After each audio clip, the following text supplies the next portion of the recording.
ഇരമുതലായവയെന്നുമിപ്രകാരം വരും ഇനിയും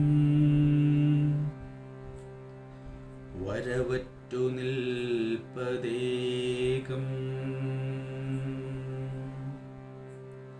അറിവത് നാം അതുതന്നെ മറ്റുമെല്ലാവരുമതുതൻ വടിവാർന്നു നിന്നിടുന്നു.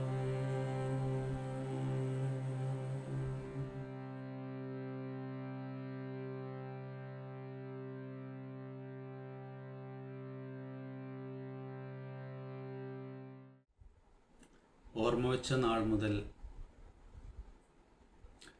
നമ്മളെല്ലാവരും ശ്രമിച്ചുകൊണ്ടിരിക്കുന്നത് എപ്പോഴും സമാധാനത്തോടെ ഇരിക്കാനാണ്. നല്ലത് മാത്രം എപ്പോഴും വരണം എന്നാണ് നമ്മുടെയൊക്കെ സ്വപ്നം.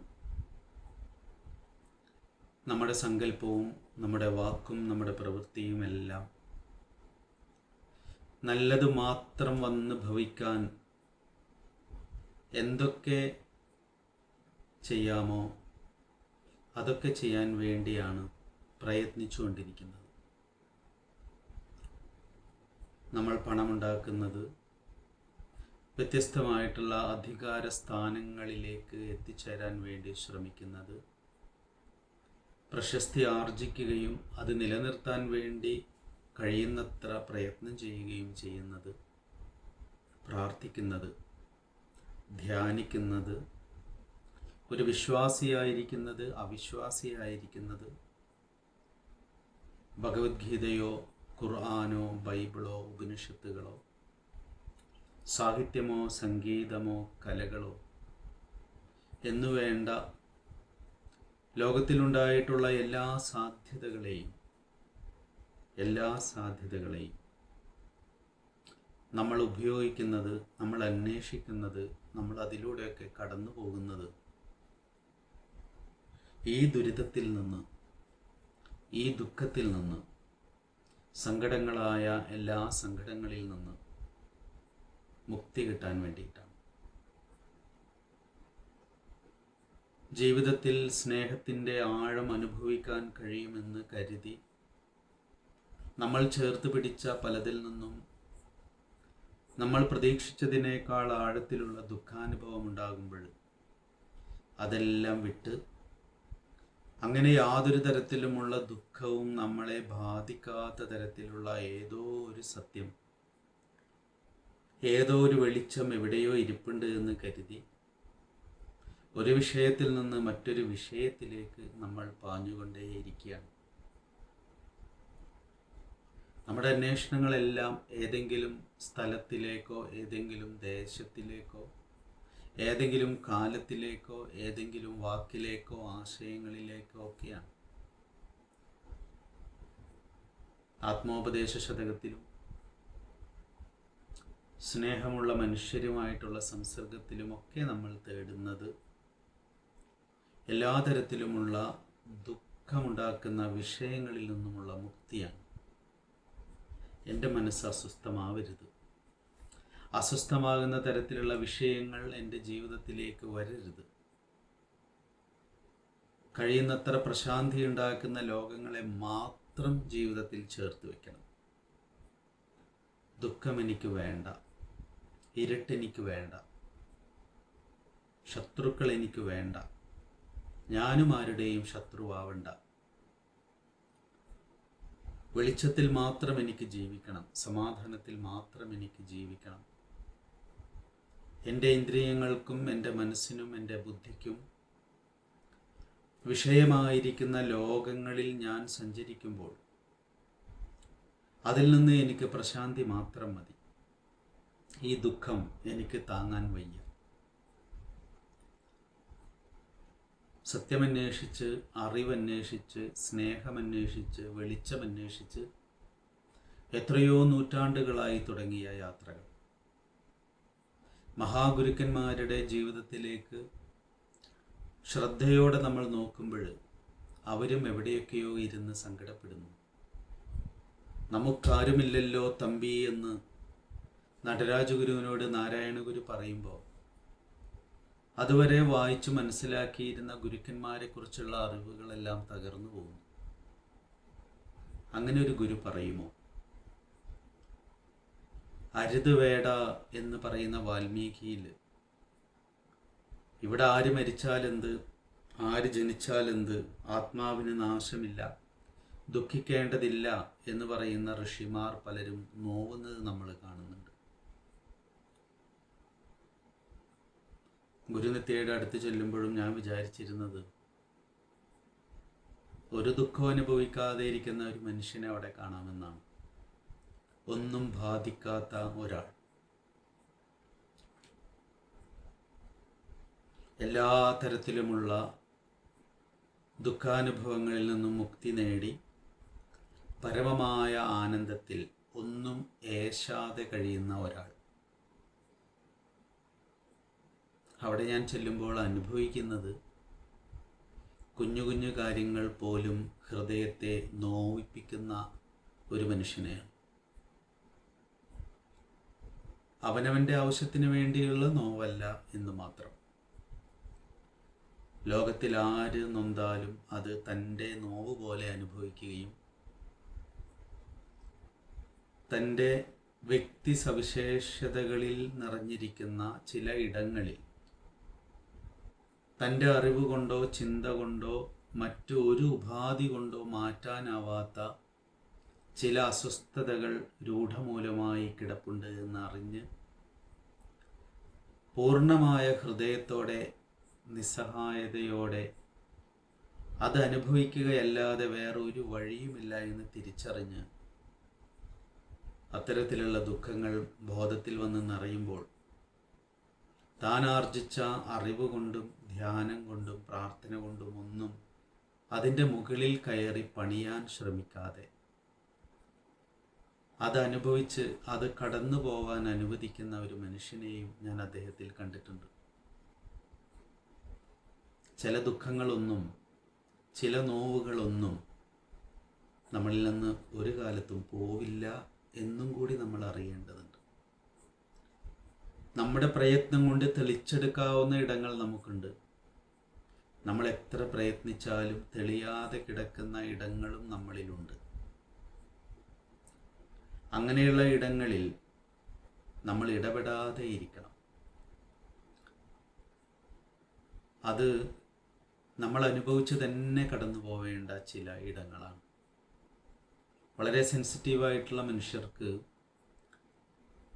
ചില മനുഷ്യർ നോവുന്നത് കേൾക്കുമ്പോൾ നമ്മുടെ ഹൃദയത്തിന് മുറിവേൽക്കും, രക്തം പൊടിയും.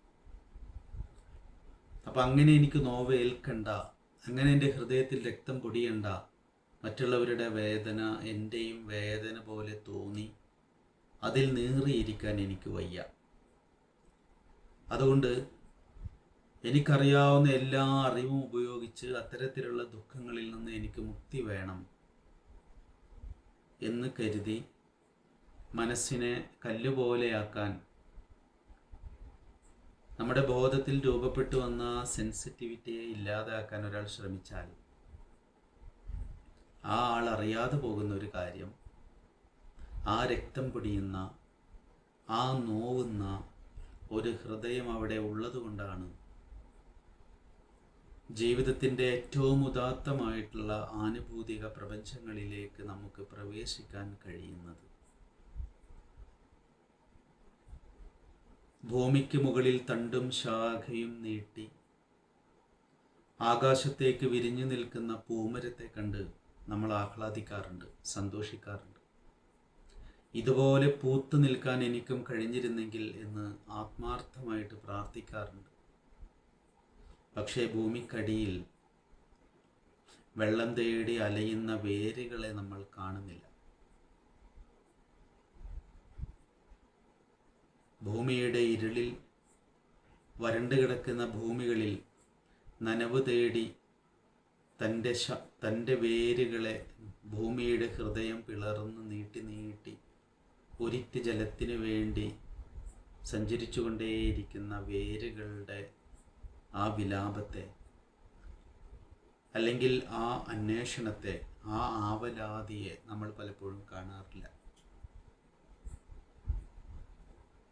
അത്രമാത്രം സജീവമായ ശ്രദ്ധയാലും അത്ര സുഖകരമല്ലാത്ത പ്രയത്നത്താലും ഭൂമിയിലേക്ക് തൻ്റെ വേരുകൾ ആഴ്ത്തി അനേകം തരത്തിലുള്ള അന്വേഷണങ്ങൾ നടത്തി കണ്ടെത്തിയതിൻ്റെ പ്രതിഫലനമാണ് പുറത്ത് ഇലകൊഴിച്ച് വൃക്ഷം മുഴുവൻ അതിമനോഹരമായ പൂക്കളാൽ വിരിഞ്ഞു നിൽക്കുന്ന ഒരു പൂമരമായിട്ട് മാറാൻ അതിന് കഴിഞ്ഞിട്ടുള്ളത്.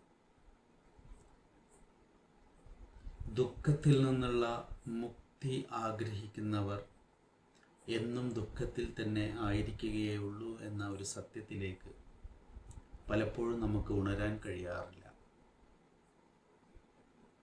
കാരണം ആനന്ദത്തെക്കുറിച്ച് നമ്മൾ മനസ്സിലാക്കി വെച്ചിട്ടുള്ള അറിവ് അതാണ്. ഒരു ദുഃഖവുമില്ലാതെ ഇരിക്കുന്ന, എന്നാൽ നാം ഒക്കെ അനുഭവിച്ചിട്ടുള്ള ആ സുഖാനുഭവത്തിൽ ധാരമുറിയാതെ ഇരിക്കുന്ന ഒരവസ്ഥയാണ് ആനന്ദം എന്ന് തെറ്റിദ്ധരിച്ചവരാണ് നമ്മളൊക്കെ. പ്രകൃതിയെ, ജീവിതത്തെ, നമ്മുടെ ബോധത്തെയൊക്കെ സശ്രദ്ധം മനസ്സിലാക്കുകയാണെങ്കിൽ നമ്മുടെ ഉള്ളിൽ തെളിഞ്ഞു വരുന്ന ഒരറിവുണ്ട്. ആ അറിവിലേക്ക് നമ്മൾ ഉണർന്നിരിക്കുമ്പോഴാണ് ആനന്ദമെന്ന് പറയുന്നതിൻ്റെ പിന്നിലുള്ള മൂല്യവത്തായിട്ടുള്ള ഒരു ഭാവതലത്തിലേക്ക് നമ്മൾ തെളിഞ്ഞു വരിക. അത് നമ്മൾ പറയുന്ന സുഖാനുഭവം അല്ല, അത് നമ്മൾ പറയുന്ന ദുഃഖാനുഭവമല്ല. ബോധപ്രകൃതം എന്ന് പറയുന്നത്, ജീവിത പ്രകൃതം എന്ന് പറയുന്നത് ഉണ്ടായി നിലനിന്ന് ഇല്ലാതായി പോകുന്ന അനേകം വൈകാരികതകളുടെ പ്രവാഹമാണ് എന്ന് ഒരു തിരിച്ചറിവ് അവിടെ ഉണ്ടായി വരും. എത്ര ഹൃദ്യമായ, എത്ര ഉത്കൃഷ്ടമായ അനുഭവങ്ങളാണെങ്കിലും അത് കുറച്ച് സമയം നിന്ന് ഇല്ലാതായി പോകുന്നതാണ്. അതുപോലെ തന്നെ എത്ര അസ്വസ്ഥതയുണ്ടാക്കുന്ന അനുഭവമായാലും അതും കുറച്ച് സമയം നിന്ന് ഇല്ലാതായി പോകുന്ന അനുഭവങ്ങളാണ് എന്ന ഒരു ആന്തരികമായ ഉൾജ്ഞാനത്തിലേക്ക് തെളിയുന്നവർക്ക് ബോധ്യപ്പെട്ട് കിട്ടുന്ന ഒരു വിഷയമുണ്ട്. ധാരമുറിയാതെ തുടരുന്ന എന്തിനെങ്കിലും വേണ്ടിയുള്ള അന്വേഷണം തന്നെ തെറ്റാണ്. നിരന്തരം ധാരമുറിഞ്ഞ് ഒഴുകുന്നതാണ് ബോധപ്രകൃതം. എത്ര നമ്മൾ പിടിച്ചു നിർത്തിയാലും ഏത് ആനന്ദവും കുറച്ചു കഴിഞ്ഞാൽ അഴിഞ്ഞു പോകും. എത്ര നമ്മൾ കരഞ്ഞു വിളിച്ചാലും കരഞ്ഞു വിളിച്ചില്ലെങ്കിലും നമ്മെ ബാധിച്ചിരിക്കുന്ന ദുഃഖാനുഭവം കുറേ സമയം കഴിയുമ്പോൾ അതിൻ്റെ മൂർച്ച കുറയുകയും അവസാനം അഴിഞ്ഞു വീഴുകയും ചെയ്യും. ജീവിതത്തിൽ ഒരിക്കലും ഇനി എഴുന്നേറ്റ് വരാൻ കഴിയില്ല എന്ന് കരുതിയിരുന്ന എത്രയോ വേദനാജനകമായ അനുഭവങ്ങളിലൂടെ കടന്നു പോയിട്ടുണ്ട് നമ്മൾ ഓരോരുത്തരും. ഇന്ന് നമ്മളിവിടെ ഇരുന്ന് ഗുരുവാക്യങ്ങളെ ധ്യാനത്തിനെടുക്കുമ്പോൾ നാം ആ കടന്നു വന്ന, ആ ഉണർന്നു വന്ന, നിവർന്നു വന്ന ആ വഴികളിലേക്ക് ശ്രദ്ധയോടെ ഒന്ന് തിരിഞ്ഞു നോക്കിയാൽ നമുക്ക് തന്നെ അത്ഭുതം തോന്നും. എന്താണ് നമുക്ക്, ഏതൊരു വിഷയമാണ് നമുക്ക് എപ്പോഴും സമാധാനം പകർന്നിട്ടുള്ളത്? ഏതൊരു വിഷയമാണ് നമ്മെ എപ്പോഴും ദുഃഖത്തിൽ ആക്കിയിട്ടുള്ളത്? സുഖദുഃഖ സമ്മിശ്രമായ ജീവിതാനുഭവങ്ങളുടെ ഒരു പ്രവാഹം മാത്രമാണ് സംഭവിച്ചുകൊണ്ടിരിക്കുന്നത് എന്ന് തിരിച്ചറിഞ്ഞ് ആ സംഭവങ്ങൾക്ക് മുകളിൽ, ആ വിഷയങ്ങൾക്ക് മുകളിൽ ഉള്ള ശ്രദ്ധയെ നിവർത്തിച്ച് യാതൊരു ആകാശത്തിലാണോ സർവസംഭവങ്ങളും ഉണ്ടാവുകയും നിലനിൽക്കുകയും ഇല്ലാതാവുകയും ചെയ്തുകൊണ്ടേയിരിക്കുന്നത്, ആ ആകാശത്തിലേക്ക് ശ്രദ്ധാലുവാകുമ്പോൾ തെളിയുന്ന ഒരറിവുണ്ട്. നിശ്ചലമായി തുടരുന്ന, അറിവായിരിക്കുന്ന, പൊരുളായിരിക്കുന്ന, ഉണ്മയായിരിക്കുന്ന ഒരു നിശ്ചലതയിൽ നിരന്തരം സംഭവിച്ചുകൊണ്ടിരിക്കുന്ന ലീലാവിലാസമാണ് സുഖദുഃഖ സമ്മിശ്രമായ ജീവിതാനുഭവങ്ങളുടെ വിളയാടൽ എന്ന് നാം അറിയുന്ന ഒരു നിമിഷമുണ്ട്. ഇര മുതലായവ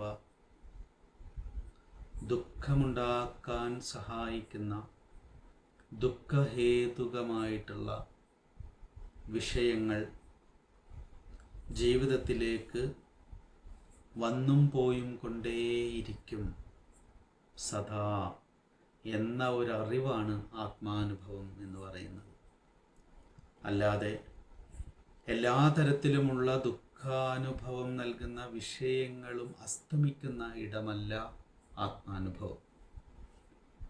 സുഖദുഃഖ സമ്മിശ്രമായ വ്യത്യസ്തമായ അനുഭവ പ്രപഞ്ചങ്ങൾ നമ്മൾ എത്ര ശ്രദ്ധയോടെ ജീവിച്ചാലും വീണ്ടും വീണ്ടും വന്നും പോയും കൊണ്ടും ഇരിക്കുന്ന നിശ്ചലമായ ഒരാകാശത്തിലാണ് നമ്മൾ ജീവിക്കുന്നത് എന്ന അറിവുണ്ടാകുമ്പോൾ ആ നിശ്ചലത്വം നിറഞ്ഞ ആകാശത്തിൽ നിസ്സംഗതയോടെയും മൗനമന്ദഹാസത്തോടെയും ഇരിക്കാനും ജീവിതത്തിൽ വന്നും പോയും കൊണ്ടിരിക്കുന്ന എല്ലാ തരത്തിലുമുള്ള അനുഭവങ്ങളെയും സ്വീകരിക്കാനുമുള്ള, അത് ജീവിതമാണ് എന്നറിഞ്ഞ് സ്വീകരിക്കാനുമുള്ള ഒരു ഉള്ള് നമുക്കുണ്ടാകുമ്പോൾ ബോധത്തിൽ വന്ന് നിലനിന്ന് ഇല്ലാതായി പോയിക്കൊണ്ടിരിക്കുന്ന എല്ലാ ശാരീരിക, വൈകാരിക, വൈചാരിക തീക്ഷ്ണതകളെയും ജീവിതമായി കണ്ട് സ്വീകരിക്കാനും അതിനെ കടന്നു പോവാൻ അനുവദിക്കാനും കാത്തിരിക്കാനും ഒക്കെയുള്ള ഒരു ഹൃദയ വിശാലത, വിശദാന്തരംഗത്വം നമ്മളിൽ സംഭവിക്കുകയും ചെയ്യും. അങ്ങനെയുള്ള ഒരു അറിവ് നമുക്കുണ്ടാകുമ്പോഴാണ് ആ അറിവാണ് നമുക്ക് ഉണ്ടാവേണ്ടത് എന്നാണ് ഗുരു പറയുന്നത്. നമ്മൾ കഴിഞ്ഞ ശ്ലോകങ്ങളിലൊക്കെ പല ഉദാഹരണങ്ങളിലൂടെ ഗുരു ഇത് വിശദമാക്കി തന്നിട്ടുണ്ട്. അറിവ് എന്ന് പറയുന്ന നിശ്ചലത്വമാർന്ന ഏകമായ ആ പശ്ചാത്തലം നിശ്ചലമായി നിൽക്കുന്നതല്ല. ഏകമായി നിൽക്കുന്ന ആ അറിവ്, ആ കരു അന്യയെന്നും സമയെന്നും പറയുന്ന ശക്തിവിശേഷങ്ങളെ സദാ പ്രവഹിപ്പിച്ചു കൊണ്ടിരിക്കുന്ന രീതിയിലാണ്, സംസൃഷ്ടമാക്കിക്കൊണ്ടിരിക്കുന്ന രീതിയിലാണ് അത് രൂപപ്പെട്ടിട്ടുള്ളത്, അത് പ്രവഹിച്ചുകൊണ്ടിരിക്കുന്നത് എന്ന ഒരു അറിവ് നമുക്കുണ്ടാവണം എന്നാണ്. ആ അറിവാണ് ഞാൻ, ആ അറിവാണ് എൻ്റെ എല്ലാ അനുഭവങ്ങളും. അത് സുഖാനുഭവമായാലും ദുഃഖാനുഭവമായാലും എല്ലാം അറിവായാണ് ഇരിക്കുന്നത്. എനിക്ക് വെളിയിലുള്ള ആളായിട്ടിരിക്കുന്നതും ഇപ്പുറത്തുള്ള ആളായിട്ടിരിക്കുന്നതും എനിക്ക് ചുറ്റുമുള്ള സർവപ്രപഞ്ചമായിട്ടിരിക്കുന്നതും ആ അറിവല്ലാതെ, ആ അറിവ് തന്നെ വടിവാർന്നതല്ലാതെ മറ്റൊന്നുമല്ല. ഏകമായിരിക്കുന്ന അറിവ് വടിവാർന്ന് രൂപം പ്രാപിച്ചു നിൽക്കുന്നതാണ് ദുഃഖം. ഏകമായിരിക്കുന്ന അറിവ് വടിവാർജിച്ച് രൂപമാർജിച്ച് നിൽക്കുന്നതാണ് സുഖം. എല്ലാ തരത്തിലുമുള്ള സ്വാസ്ഥ്യങ്ങളെയും പ്രസവിക്കുന്ന ആ മൂലസ്ഥാനമാണ് അറിവ്. സ്വാസ്ഥ്യത്തിൽ നിന്നും അസ്വാസ്ഥ്യത്തിൽ നിന്നും മുക്തി കിട്ടുക എന്നുള്ളതല്ല നമുക്ക് വേണ്ടത്. സ്വാസ്ഥ്യങ്ങളെയും അസ്വാസ്ഥ്യങ്ങളെയും പ്രസവിച്ചുകൊണ്ടേയിരിക്കുന്ന ആ ജനനിയിലേക്ക്, ആ മൂലപ്രകൃതത്തിലേക്ക്, ആ മൂലപ്രകൃതിയിലേക്ക് നമ്മുടെ ശ്രദ്ധയെ കൊണ്ടുപോയി അവിടെ ഉറപ്പിച്ചു നിർത്തി സ്വാസ്ഥ്യത്തിലും അസ്വാസ്ഥ്യത്തിലും ശ്രദ്ധയെ കൂടുതൽ ഉറപ്പിച്ച് നിർത്താതെ ഇരുന്ന് വന്ന് നിലനിന്ന് ഇല്ലാതായി പോയിക്കൊണ്ടിരിക്കുന്ന അനുഭവ ലോകങ്ങളെ അതിൻ്റെ പാട്ടിന് വിടുകയും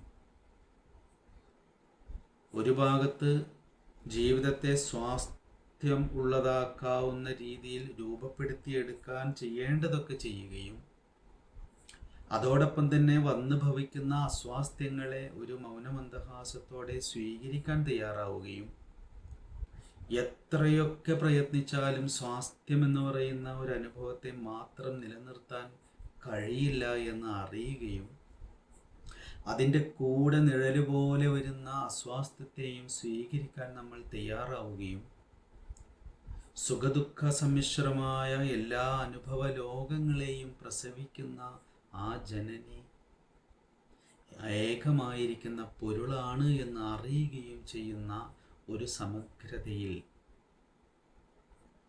ആ സമഗ്രതയിലേക്ക് നമ്മളുടെ ബോധത്തെ എത്തിക്കുക എന്നുള്ളതാണ് ഗുരു ഉദ്ദേശിക്കുന്നത്. ആ ഒരു തെളിച്ചത്തിലേക്ക് ഉണരാനാണ് ഗുരു പറയുന്നത്. സാധാരണ ലൗകിക ജീവിതം എന്ന് പറഞ്ഞാൽ എല്ലാ തരത്തിലുമുള്ള ദുഃഖങ്ങളിൽ നിന്നും മുക്തി കിട്ടണം എന്ന് ആഗ്രഹിക്കുന്നതിന് പറയുന്ന പേരാണ് ലൗകിക ജീവിതം എന്ന് പറയുന്നത്. ലൗകിക ചിന്ത എന്ന് പറയുന്നത് എല്ലാ തരത്തിലുമുള്ള ദുഃഖത്തിൽ നിന്നും എനിക്കൊരു മുക്തി വേണം, നിത്യമായ ഒരു ആനന്ദത്തിലായിരിക്കണം, അതിനുവേണ്ടി എൻ്റെ ചിന്തയെയും എൻ്റെ വാക്കിനെയും എൻ്റെ പ്രവൃത്തിയെയും ഏതറ്റം വരെ കൊണ്ടുപോകാമോ അതുവരെ കൊണ്ടുപോയി പ്രയത്നിക്കണം എന്ന് കരുതുന്ന ബോധാവസ്ഥയ്ക്ക് പറയുന്ന പേരാണ് ലൗകികത. ആത്മീയത എന്ന് പറഞ്ഞാൽ അറിയലാണ്. എവിടെയെങ്കിലും എത്തിച്ചേരണം എന്ന് ആഗ്രഹിക്കലല്ല. എന്താണ് എന്നിൽ സംഭവിക്കുന്നത്? ആരാണ് ഈ ഞാൻ? എൻ്റെ ബോധപ്രകൃതം എന്ന് പറഞ്ഞാൽ എന്താണ്? എന്താണ് സുഖാനുഭവം? എന്താണ് ദുഃഖാനുഭവം? ഈ ദുഃഖാനുഭവത്തെ ഇല്ലാതെയാക്കി സുഖാനുഭവത്തിൽ എത്തിച്ചേരാനാണോ ഞാൻ ശ്രമിക്കേണ്ടത്? അതോ സുഖമെന്നും ദുഃഖമെന്നും ഞാൻ വേറെ വേറെയായി അനുഭവിച്ചു കൊണ്ടിരിക്കുന്ന അനുഭവ ലോകത്തിൽ പൊരുളായിരിക്കുന്നത് എന്താണ്? എന്തിനാണ് ഞാൻ ദുഃഖത്തിൽ നിന്ന് ഓടി ഒളിക്കാൻ ശ്രമിക്കുന്നത്? എത്ര ഓടി ഒളിച്ചാലും ഞാൻ വിചാരിക്കുന്ന മാതിരിയുള്ളൊരു നിലനിൽപ്പ് എനിക്കുണ്ടാകുമോ? ഞാൻ രോഗിയാവാതെ ഇരിക്കുമോ? ഞാൻ മരിക്കാതെ ഇരിക്കുമോ? ഞാൻ എന്നേക്കുമായി ഇല്ലാതെയാകാതെ ഇരിക്കുമോ? യാതൊരു ശരീരത്തെയും യാതൊരു മനസ്സിനെയും യാതൊരു ബുദ്ധിയെയുമാണ് ഞാൻ ഒരു തരത്തിലുമുള്ള പോറലും ഏൽപ്പിക്കാതെ, ഒരു നിഴൽ പോലും വന്ന് തട്ടാതെ, ചെറിയ കാലുഷ്യം പോലും ബാധിപ്പിക്കാതെ നിലനിർത്തണമെന്ന് ആഗ്രഹിക്കുന്നത്. അതെനിക്ക് സാധ്യമാണോ? ജരാനരകൾ എന്നെ ബാധിക്കില്ലേ? അപക്ഷയത്തിന്, പരിണാമത്തിന്, വാർദ്ധക്യത്തിന്, നാശത്തിന് സ്വാഭാവികമായും വിധേയപ്പെടേണ്ട ശാരീരിക, മാനസിക, ബുദ്ധി പ്രകൃതത്തെ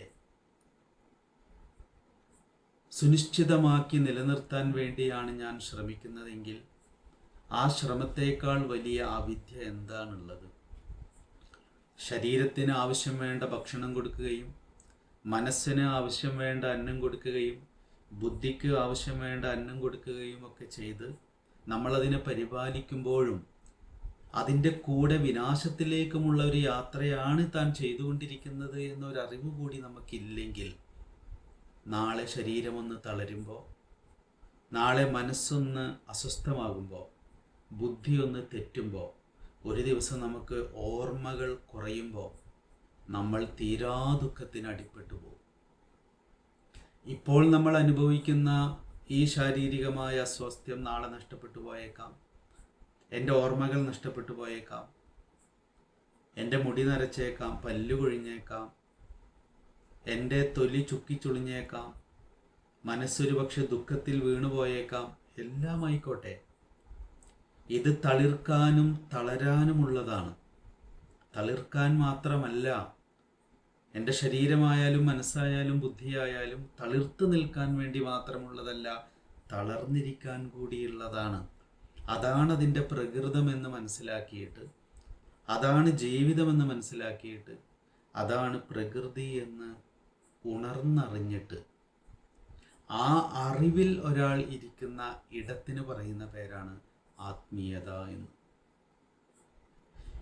ഇരുപുറവും വരുമാറ് അവസ്ഥയെ പൂത്ത് ഒരു കൊടി വന്ന് പടർന്നുയർന്നു മേവും തരുവിനടിക്ക് തപസ്സു ചെയ്തു വാഴും നരന് വരാ നരകം നിനച്ചിടേണം.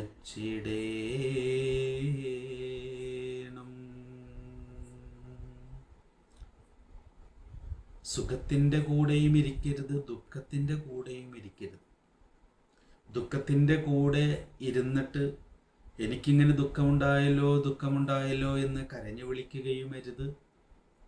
സുഖത്തിൻ്റെ കൂടെ ഇരുന്നിട്ട് എനിക്ക് സുഖമുണ്ടായല്ലോ, ആനന്ദമുണ്ടായല്ലോ, സന്തോഷവും സമാധാനവും ഉണ്ടായല്ലോ എന്ന് അഭിരമിക്കുകയും അരുത്. സുഖദുഃഖ സമ്മിശ്രമായ ഭാവങ്ങളെ സദാ പ്രസവിച്ചുകൊണ്ടിരിക്കുന്ന ആ ജീവിത വൃക്ഷത്തിൻ്റെ അടിയിൽ ജീവിതത്തിൽ ഇതൊക്കെ എത്ര നാം ശ്രദ്ധിച്ചാലും ചിലതെല്ലാം വന്ന് ഭവിച്ചേ അടങ്ങൂ എന്നറിഞ്ഞ് ആ മരത്തിന് കീഴിൽ, ജീവിത വൃക്ഷത്തിന് കീഴിൽ, ജീവവൃക്ഷത്തിന് കീഴിൽ നിശ്ചലനായി നിസ്സംഗനായി ഇരുന്നു കൊടുക്കാൻ. നിസ്സംഗനായി ഇരിക്കുക എന്ന് പറഞ്ഞാൽ കല്ലുപോലെ ഇരിക്കുക എന്നല്ല അർത്ഥം. സുഖത്തിൻ്റെയും ദുഃഖത്തിൻ്റെയും മേലെ കയറി പിടിക്കാതെ ഇരിക്കുക എന്നാണ് അർത്ഥം. സുഖത്തിൻ്റെയും ദുഃഖത്തിൻ്റെയും അനുഭവങ്ങളിലൂടെ നമ്മൾ നിരന്തരം കടന്നു പോകുമ്പോഴും അതിൻ്റെ മുകളിലൊന്നും കയറി സംഘം ചേരാതെ അതിനെ കെട്ടിപ്പിടിച്ചിരിക്കാതിരിക്കുക എന്ന് മാത്രമേ അർത്ഥമുള്ളൂ. നമ്മൾ നിസ്സംഗൻ എന്നൊക്കെ പറയുമ്പോൾ ഇങ്ങനെ ഒന്നും ഏശാതെ ഇരിക്കുന്നതല്ല നിസ്സംഗത്വം. അതൊരു നദി പാറകളെ തഴുകി ഒഴുകുന്നത് പോലെയാണ്.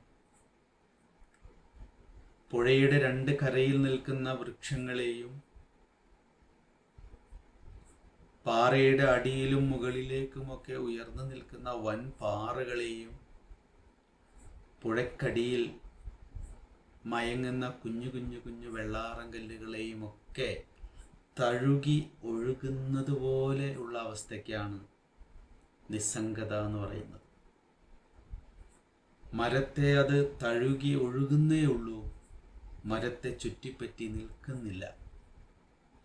അത് പുഴയിലുള്ള പാറയ്ക്ക് ചുറ്റും ഒന്ന് കറങ്ങി വലം വെച്ച് അതിനെ മിനുസപ്പെടുത്തി അയവ് വരുത്തി അത് മുൻപോട്ടേക്ക് സഞ്ചരിക്കും.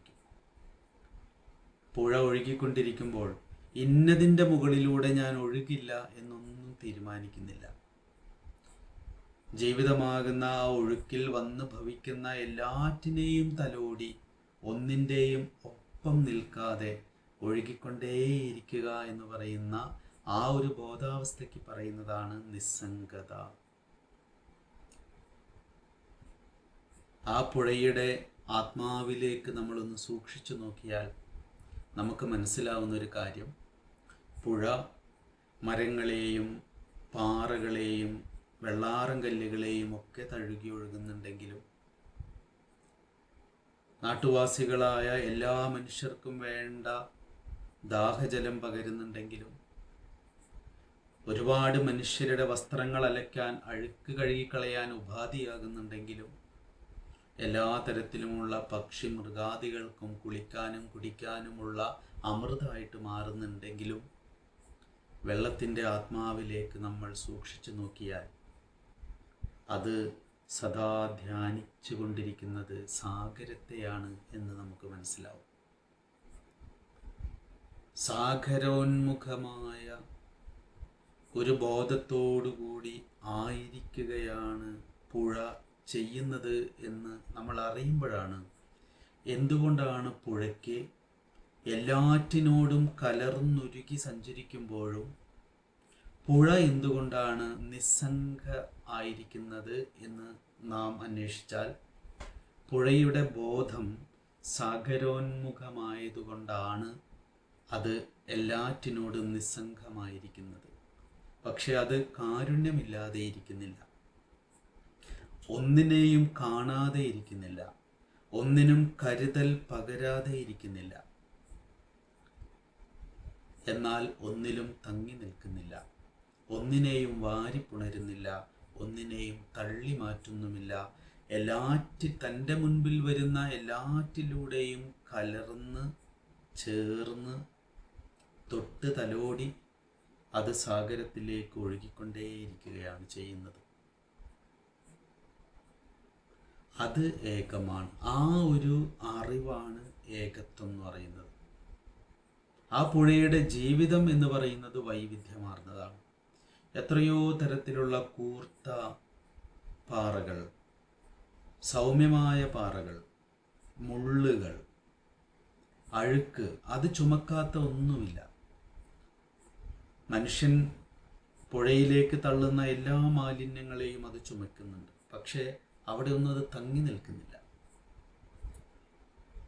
എൻ്റെ ഹൃദയത്തിലേക്ക് ഒരഴുക്കും വരരുത്, എൻ്റെ ഹൃദയത്തിലേക്ക് ആരും തുപ്പരുത്, ആരും അഴുക്ക് കൊണ്ടുവന്ന് അലക്കരുത്, ഒന്നും പറയുന്നില്ല. അത് സംഭവിക്കുമെന്ന് പുഴയ്ക്കറിയാം. അങ്ങനെയേ അതിനായിരിക്കാൻ കഴിയുള്ളൂ. ഒഴുകിക്കൊണ്ടേയിരിക്കുക എന്നത്, ഒഴുകിക്കൊണ്ടേയിരിക്കണമെങ്കിൽ നമ്മുടെ ബോധം വിഷയോന്മുഖതയിൽ നിന്ന് ആത്മോന്മുഖതയിലേക്ക് വികസിക്കണം. വിഷയങ്ങളിലൂടെ നാം സഞ്ചരിക്കേണ്ടി വരുന്നുണ്ടെങ്കിലും വിഷയോന്മുഖത എന്ന് പറയുന്ന ബോധവൃത്തിയിൽ നിന്ന് ആത്മോന്മുഖമായ ഒരു ബോധവൃത്തിയിലേക്ക് നാം വികസിച്ചാൽ എല്ലാം അറിവായിട്ട് നമ്മൾ അനുഭവിക്കും. പുഴ അങ്ങനെയാണ്. സാഗരോന്മുഖമായിരിക്കുന്ന പുഴയ്ക്ക് ഇരു കരകളിലും പുഴയിലും നിൽക്കുന്ന ഒന്നും അന്യമല്ല. വേറെയായിട്ടത് കാണുന്നില്ല. എന്തുകൊണ്ടാണ് വേറെയായിട്ട് കാണാത്തത്? പുഴയും കല്ലും മരങ്ങളും ഒക്കെ വേറെ വേറെയായിട്ടിരിക്കുമ്പോഴും അതൊന്നും വേറെ വേറെയായി കാണാതിരിക്കാൻ കാരണം നദിയുടെ ബോധം സാഗരോന്മുഖമായിരിക്കുന്നു എന്നുള്ളതാണ്. എന്ന് പറയുന്നത് പോലെ നമ്മുടെ ഇന്ദ്രിയങ്ങൾക്കും നമ്മുടെ മനസ്സിനും നമ്മുടെ ബുദ്ധിക്കും വിഷയമായിരിക്കുന്ന പ്രപഞ്ചം പലതായിട്ട് തന്നെയാണ് ഇരിക്കുന്നത്. നമ്മുടെ ബോധത്തിൽ സുഖത്തെയും ദുഃഖത്തെയും പ്രസവിച്ചുകൊണ്ടിരിക്കുന്ന അനേക തരത്തിലുള്ള വൈകാരികതകൾ ഉണർന്നും നിലനിന്നും ഇല്ലാതായി പോയിക്കൊണ്ടേയിരിക്കുന്നുണ്ട്. ഇതിനൊരിക്കലും അറുതിയില്ല. ഇത് സംഭവിച്ചുകൊണ്ടേയിരിക്കും. പക്ഷെ ഇങ്ങനെ ഉണ്ടായി നിലനിന്ന് ഇല്ലാതായി പോകുന്ന വിഷയപ്രപഞ്ചങ്ങളുടെ ഒരു പ്രവാഹം നമ്മുടെ ബോധത്തിൽ സംഭവിച്ചുകൊണ്ടേയിരിക്കുമ്പോഴും സാഗരോന്മുഖമായ ആത്മോന്മുഖമായ ഒരു ബോധമാണ് നമുക്കുള്ളതെങ്കിൽ അതിലൂടെയൊക്കെ നമ്മൾ കടന്നു പോകുമ്പോഴും അതൊന്നും നമ്മളെ ഒരു പരിധി വിട്ട് ബാധിക്കാത്ത തരത്തിലാവും. നമ്മൾക്ക് ദുഃഖമുണ്ടാകും, പക്ഷെ ദുഃഖത്തെ പ്രതി ദുഃഖിച്ചിരിക്കുന്ന നമ്മൾ ഉണ്ടാവില്ല. നമുക്ക് സുഖമുണ്ടാകും, എന്നാൽ സുഖത്തെ പ്രതി അഭിമാനിക്കുന്ന ഒരു നമ്മൾ അവിടെ ഉണ്ടാവില്ല. സുഖദുഃഖങ്ങളെ, മാനാപമാനങ്ങളെ, ശീതോഷ്ണങ്ങളെ, സ്നേഹദ്വേഷങ്ങളെ എല്ലാം അനുഭവിച്ച് ഒന്നിൻ്റെയും കൂടെ കലർന്നുരുകാതെ അതിനു മുകളിലൂടെ ഒഴുകി അതിനു മുകളിലൂടെ മാത്രമേ ഒഴുകി പോകാൻ പറ്റൂ. എനിക്കൊരു പാറയെയും തൊടാതെ ഒഴുകണം, എനിക്കൊരു മരത്തെയും തൊടാതെ ഒഴുകണം, എനിക്കൊരു കരയെയും തൊടാതെ ഒഴുകണം, എനിക്ക് ഭൂമിയിൽ സ്പർശിക്കാതെ ഒഴുകണമെന്ന് ഒരു നദി ആഗ്രഹിച്ചാൽ ആ ആഗ്രഹം തന്നെ തെറ്റാണ് എന്ന് ചിരിച്ചുകൊണ്ട് നമ്മൾ പറയും. എങ്ങനെയാണ് ഒരു പുഴയ്ക്ക് ഭൂമിയെ സ്പർശിക്കാതെ ഒഴുകാൻ കഴിയുക? എങ്ങനെയാണ് ഒരു പുഴയ്ക്ക് പാറയെ സ്പർശിക്കാതെ ഒഴുകാൻ കഴിയുക? എങ്ങനെയാണ് ഇരു കരകളിലുമുള്ള വ്യത്യസ്തമായ മരങ്ങളെ, സസ്യങ്ങളെ, പുൽക്കൊടികളെ സ്പർശിക്കാതെ ഒരു പുഴയ്ക്ക് ഒഴുകാൻ കഴിയുക? ഒരിക്കലും കഴിയില്ല. അതുപോലെയാണ് നമ്മളും.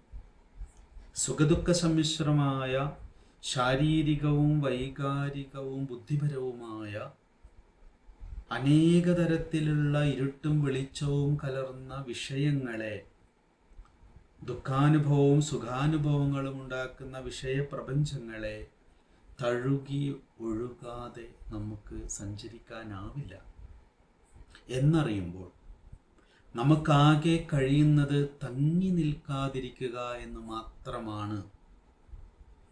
അങ്ങനെ തങ്ങി നിൽക്കാതെ ഒഴുകുന്ന ഒരു ബോധാവസ്ഥയിൽ നമ്മൾ ആയിരിക്കുമ്പോഴാണ് നമ്മൾ അറിയുന്നത് ഞാനായിരിക്കുന്നതും വിഷയമായിരിക്കുന്നതും മറ്റ് പലരായിട്ടിരിക്കുന്നതും ആ നിശ്ചലമായ അറിവല്ലാതെ മറ്റൊന്നുമല്ല എന്ന് ഒഴുകിക്കൊണ്ടേയിരിക്കുന്ന ബോധമാണ്. ഒഴുകിക്കൊണ്ടേയിരിക്കുന്ന വ്യക്തിക്ക് നിശ്ചലത്വം അനുഭവിക്കാൻ കഴിയും. നിശ്ചലനായിരിക്കുന്ന മനുഷ്യന് ഒരിക്കലും നിശ്ചലത്വം അനുഭവിക്കാനാവില്ല. എല്ലാറ്റിലൂടെയും ഒഴുകാൻ തയ്യാറാകുന്ന ബോധാവസ്ഥയാണ് നിശ്ചലമായ ഏകത്വം എന്ന് പറയുന്നത്. ആ ഒഴുക്കിൽ ആയിരിക്കുമ്പോഴാണ് എല്ലാം അത് തന്നെയാണ്, അറിവ് തന്നെയാണ് എന്ന വെളിച്ചം നമ്മിൽ വന്ന് നിറയുക. അവിടെ ഇരുന്നിട്ടാണ് ഗുരുവിൻ്റെ ആ ഒരു പ്രാർത്ഥനയുണ്ടല്ലോ, ഒഴുകിക്കൊണ്ടേയിരിക്കുന്ന ബോധമാണ് പ്രാർത്ഥിക്കുന്നത്.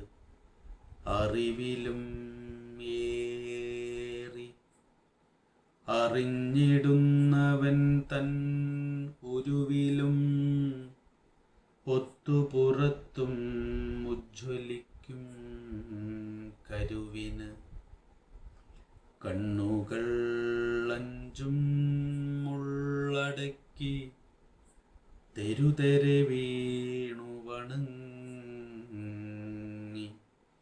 ഓതിടേണം.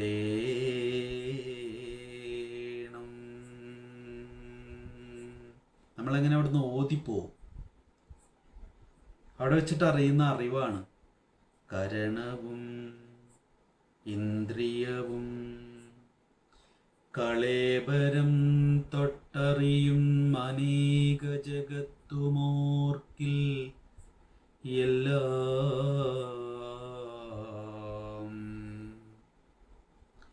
പരവിളി തന്നിലുയർന്ന ഭാനുമാൻ തൻ തിരൂരുവാണ് തിരഞ്ഞു തേറിടേണം. ഒഴുകിക്കൊണ്ടിരിക്കുന്നവർക്ക് ബോധ്യമാകുന്ന നിശ്ചലത്വത്തെക്കുറിച്ചാണ് ഗുരു ഈ ശ്ലോകത്തിൽ നമ്മോട് പറയുന്നത്. ഇരമുതലായവയെന്നും ഇപ്രകാരം വരും ഇനിയും.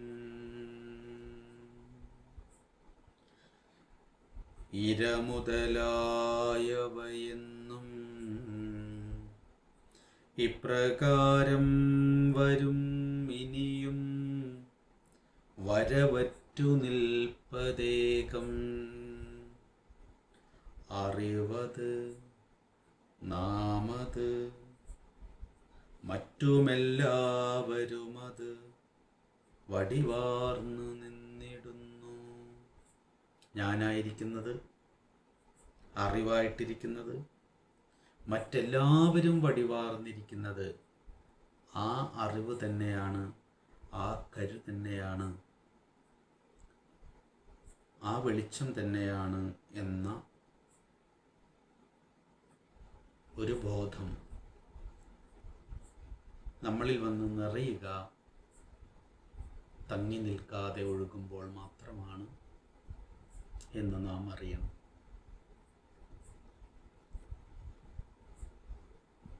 ഇരമുതലായവയെന്നും ഇപ്രകാരം വരും ഇനിയും. വിഷയങ്ങൾ, വിഷയദുഃഖങ്ങൾ, വിഷയസുഖങ്ങൾ ഇങ്ങനെ വന്നും പോയിക്കൊണ്ടിരിക്കും. അതിനെ നിർത്താൻ വേണ്ടി സമയം കളയരുത്.